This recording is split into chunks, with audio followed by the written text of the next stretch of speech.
So I made my way back up to Asheville today. I'm here with my colleague Melissa Painter, and we're working on a series of stories that will air later this month. But you can just see the extent of the devastation here. We're in East Asheville on the Swannanoa River, and the river is 30, 40 foot below where we're standing and rose to 20 or 30 foot above where we're standing. And this neighborhood lost probably close to a dozen houses that were on the waterfront here.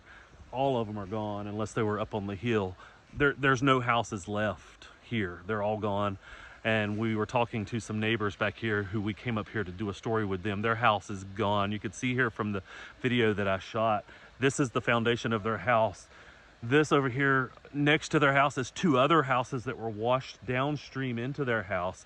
This is kind of the scene. Their house, they don't know where it is. They've been able to find a few trinkets from their house by walking down the river and just looking around. But when you look at this, the cars left behind, all of the house is gone. The trees just tumbled, and how high the water get. They tell us the story of escaping this with minutes to spare before the water was too high to get out, and they really just only got a few feet up the hill to a high neighbor's house before they couldn't even get out of their neighborhood for other fallen trees. And unfortunately, this place where I'm standing right now, the man who lived in this house was not able to make it out. He was seen on the roof of the house, and then the house was swept away down the river. And it's just another one of the unfortunate stories of this. We're going to produce a series of stories that Melissa's going to write and get more information about how FEMA helps in all of this, how the insurance companies help in all of this.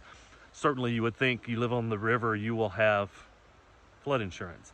But the people who are uphill behind the river, 60 foot above the river, their houses are gone and they didn't have flood insurance. And they're stuck trying to figure out what to do. And that's sort of the series of our stories that'll air in a few weeks. But I mean, it's just unbelievable. This is another one of those areas that is like this in a lot of areas up here along these rivers and along the hills and valleys of these mountains in the western North Carolina area. And it's just, the pictures can't do it justice. I'm showing you these pictures, but I just, when I go back and look at the pictures, I go, that's just a little bit of what I've seen, and it's just unbelievable. And you got to hope that all of the people who are affected by this can find a way to find peace in life and find a way to rebuild, whether they rebuild back where they lived before, whether they have to move and live somewhere else. It's going to be a long time before all of this is even close to back to normal. I'll post those stories that we produce later, but I just wanted you to see it today.